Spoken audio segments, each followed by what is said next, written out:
आप देख रहे हैं इन डार्क राजकुमार के साथ। तो चलिए बढ़ते हैं आज की कहानी की ओर। दोस्तों, राजस्थान एक ऐसा राज्य है जहां पर भूत प्रेत चुड़ैल की कहानियां इस कदर फैली हुई हैं कि शायद और राज्य इन सब घटनाओं में उनसे काफी पीछे हैं। राजस्थान के जैसलमेर जिले का एक ऐसा ही भयानक गांव जिसका नाम है कुलधरा। कुलधरा एक ऐसा गांव है जहां पर आज भी इस गांव को खाली होना पड़ा। वह साल था सन 1998 का, जब मेरे साथ इस घटना ने जिक्र होने का फैसला किया था। मेरा नाम दीपक है और मैं जैसलमेर जिले का रहने वाला हूँ। इस वक्त मैं जैसलमेर में भी नहीं बल्कि सीकर में हूँ, क्योंकि उस गांव को छोड़ने के बाद मेरा भी दिल बदल गया। यह गांव इस तरीके से श्रापित हो चुका था कि मुझे इस गांव के बारे में एक बात भी बिल्कुल पता नहीं थी। मुझे ये बातें सिर्फ लोगों का एक अंधविश्वास लगती थी। जैसलमेर के अंदर मेरी एक किराने की दुकान थी जिसके अंदर मैं राशन पानी का सामान रखता था। वहां पर गाड़ी और साधनों का थोड़ा ज़्यादा ही अभाव था, इसलिए मैं अक्सर अपनी दुकान से 4 किलोमीटर की दूरी पैदल ही तय किया करता था। लेकिन उस वक्त मकर संक्रांति का समय था, तो ऐसे में दुकान में कुछ ज़्यादा ही लोग नज़र आते थे। इसलिए मुझे उस वक्त मकर संक्रांति के दिन मुझे दुकान में थोड़ा ज़्यादा समय लग गया। उस वक्त रात के लगभग 10:30 बज चुके थे। एक तो हमारा गांव पहले से ही आसपास के गांव में भूता माना जाने लगा, और ऊपर से लोगों ने मेरे अंदर भी इस गांव के प्रति डर पैदा करना शुरू कर दिया। लेकिन मुझे उनकी इन अंधविश्वास से भरी बातों में बिल्कुल भी विश्वास नहीं था।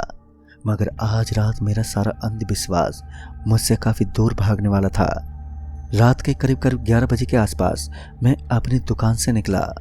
दुकान से निकलने के बाद मेरी दुकान में जो मेरे नीचे सहकर्मी काम करता था, वह दौड़ता हुआ मेरे पास आया और बोला, आप आज रात काफ़ी लेट हो चुके हैं, तो ऐसे में थोड़ा संभल कर जाइएगा, क्योंकि आपके गांव का रास्ता बिल्कुल भी ठीक नहीं है।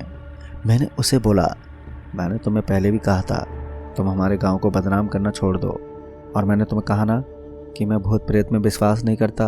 उसके बाद मैं चुपचाप अपने रास्ते की तरफ चल पड़ा। लेकिन मकर संक्रांति होने की वजह से उसे भी आज अपने गांव जाना था, तो वह भी आज गांव के लिए रवाना हो रहा था। उसके बाद जब मैं दुकान से थोड़ा आगे आया तो मुझे ऐसा लगा कि उस कच्चे रास्ते के ऊपर किसी ने मेरे सर में कोई कंकड़ देकर मारा हो। मगर जब मैं थोड़ा पीछे की तरफ पलटा तो मुझे वहां पर कोई नहीं दिखा। मेरे लिए काफ़ी नहीं था, क्योंकि अभी तो सिर्फ ये ट्रेलर था, पूरी पिक्चर तो अभी बाकी थी। खैर, मैं इस चीज़ को नज़रअंदाज करते हुए आगे बढ़ने लगा, क्योंकि जो चोट मेरे सर में लगी थी वह इतनी ज़ोर की नहीं थी। वहाँ से थोड़ा आगे आने के बाद मुझे ऐसा लगा कि कोई बहुत ही तेज़ी से मेरे पीछे से गुजरा हो, और फिर जब मैं पीछे मुड़ा तो मानो मेरे शरीर में एक अलग ही धारा उत्पन्न हो गई हो। क्योंकि जब मैं पीछे पलटा तो मैंने देखा कि पीछे की तरफ की पूरी ज़मीन अब फट चुकी थी।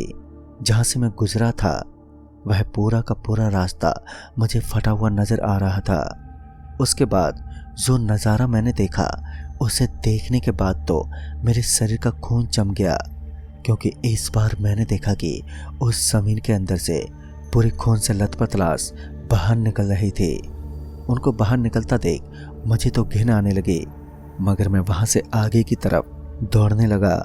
लेकिन मैं वहाँ से भाग नहीं पाया, क्योंकि अब चारों तरफ से मुझे वही चीज़ नज़र आ रही थी। लेकिन तभी मुझे एक आवाज़ आई, तुम्हें तो भूत प्रेत में विश्वास नहीं है ना, आज तुम अपनी आंखों से भूत प्रेत को देखने वाले हो। वह आवाज़ भयानक और डरावनी लग रही थी, मगर तभी अचानक से मेरा पैर एक गड्ढे में पड़ गया। मेरा पैर कहीं और नहीं बल्कि उस फटी हुई ज़मीन पर पड़ा, जो पहले से फटी हुई थी। जैसे मेरा पैर उस ज़मीन पर पड़ा तो मुझे ऐसा लगा कि मैं आसमान से नीचे गिर रहा हूँ, और जैसे ही मैं नीचे गिरा तो मैंने देखा कि अब मैं एक ऐसी जगह पर पहुँच गया हूँ जहाँ चारों तरफ घनी झाड़ियाँ और जंगल ही नज़र आ रहा था। लेकिन उसके भी थोड़ा आगे मुझे एक काला काला दरवाज़ा नज़र आ रहा था। उस दरवाजे पर शायद मेरे पास जाने का रास्ता था, लेकिन वहाँ तक पहुँचने के लिए मुझे काफ़ी मुसीबतों का सामना करना था। लेकिन मैं जिस जगह पर उतरा था उस जगह मैंने पहले बहुत सारी किताबें पढ़ी थी। तभी एक आदमी मेरे पास से गुजरा। उस आदमी की गर्दन नीचे झुकी हुई थी। मैंने उस आदमी को आवाज देते हुए कहा, भाई साहब, ओ भाई साहब, मगर उस आदमी का कोई मुझे जवाब नहीं मिला। वह चुपचाप एक ज्वालामुखी में जाकर कूद गया। उसकी हरकत देख मैं तो हैरान हो गया और फिर देखते ही देखते वह आदमी चिल्लाते हुए जलकर भस्म हो गया। तभी उसके जस्ट पीछे एक और आदमी आया और वह भी उसी की तरह उस ज्वालामुखी की तरफ चल पड़ा, मगर उस आदमी का शरीर बहुत ही बुरी तरीके से सड़ रहा था। मुझे समझते हुए यह टाइम नहीं लगा कि आखिर मैं किस समय में आ गया हूँ। दरअसल गांव वालों का कहना था कि आज से लगभग 20 साल पहले यहाँ पर यानी कि हमारे गांव के अंदर एक बहुत बड़ा हादसा हुआ था, जिसके अंदर पूरा गांव सुनसान पड़ गया। लेकिन उसके बाद किसी तरह उस गांव को फिर से हासिल किया गया। मगर आज मैं भूत प्रेत में विश्वास ना करने वाला उनकी दुनिया में आ चुका था। अब मुझे यहाँ से जाने का रास्ता नजर तो आ रहा था, लेकिन वहां तक मैं पहुंच नहीं पा रहा था। मैं लगातार कोशिश कर रहा था कि उस जगह तक पहुंच जाऊं। फिर मैं जल्दी से उस रास्ते की तरफ जाने लगा। तभी अचानक से एक कंकाल मेरी तरफ बढ़ने लगा। फिर वह कंकाल मेरे करीब पहुंच गया।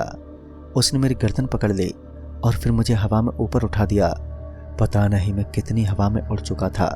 फिर अचानक से मैं नीचे गिर पड़ा और नीचे गिरते ही मुझे अपने शरीर पर चोटों का आभास हुआ कि मुझे थोड़ी बहुत चोट आई है।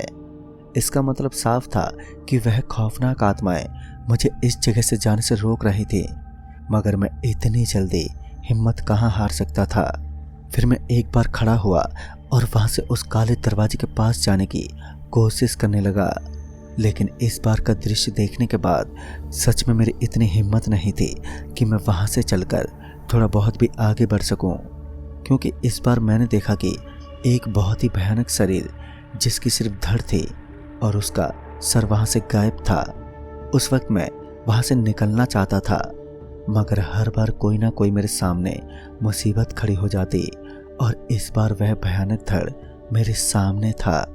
सच में मैं उसे देखकर बहुत ही बुरी तरीके से डर चुका था।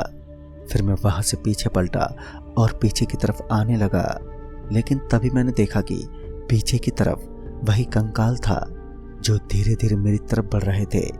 मैं उन दोनों के बीच से भागता हुआ वहां से आगे निकल गया और तब जाकर मैं एक बूढ़े आदमी से टकरा गया।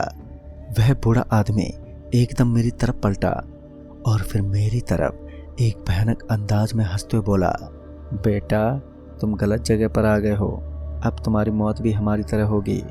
ये बात तो मुझे पहले भी पता चल चुकी थी कि यहाँ पर दिखने वाला हर एक इंसान मरा हुआ है, तो उसके साथ मेरी बातचीत करना मेरे लिए खतरनाक साबित हो सकती है। इसलिए मैं जल्दी से एक घर में घुस गया, मगर वहाँ की हर एक चीज रहस्य बनकर ही दिखाई दे रही थी। जिस घर के अंदर मैं घुसा था वहां जाकर मैंने वहां का दृश्य देखा तो मानो मेरी रंगों में दौड़ता हुआ खून एकदम से रुक गया, क्योंकि मैंने वहां पर देखा कि एक लड़की फांसी खाकर लटकी हुई थी। मगर तभी अचानक से उसकी आंखें खुल गईं। उस लड़की की आंखें खुलते ही मैं एकदम से हड़बड़ाते हुए पीछे की तरफ गिर पड़ा। फिर मैं वहां से किसी तरह उठा। उसके बाद जब मेरी नज़र उस जगह पर पड़ी तो अब वहां पर कोई भी मौजूद नहीं था। मैं ये तो साफ साफ जान चुका था कि मुझे इस जगह से निकलने के लिए फिर से उसी रास्ते पर पहुंचना होगा जहां से मैं यहाँ पर आया था। फिर जब मैं थोड़ा सा आगे गया तो मैंने देखा कि वहां पर साफ शब्दों में कुलतरा गांव का नाम लिखा हुआ था, यानी कि यह वही गांव था जिसके अंदर अभी हम लोग मौजूद थे। और मैं उस गांव के अंदर पहुंचा, लेकिन मैं लगभग 20 साल पीछे था और यह वो वक्त था जहां पर उस पूरे गांव का सर्वनाश हुआ था। उसके बाद मैं वहां से थोड़ा आगे आया तो मैंने देखा कि मेरे सामने वही खुंखार से सर कटा हुआ इंसान, या फिर ऐसा कहें कि सर कटा हुआ दानव खड़ा था। लेकिन इस बार मेरा रुकना यानी कि मेरी मौत को दावत देना था, तो मैंने इस बार बिल्कुल भी रुकना ठीक नहीं समझा। फिर मैं भागता हुआ उसके आर पार हो गया। अब मुझे एक बात समझ में आ चुकी थी कि अगर उन दानवों का सामना करना है तो मुझे पूरी हिम्मत दिखाकर उनका सामना करना पड़ेगा। उसके बाद मैं अपनी पूरी ताकत लगाते हुए उस रास्ते के करीब पहुंच गया।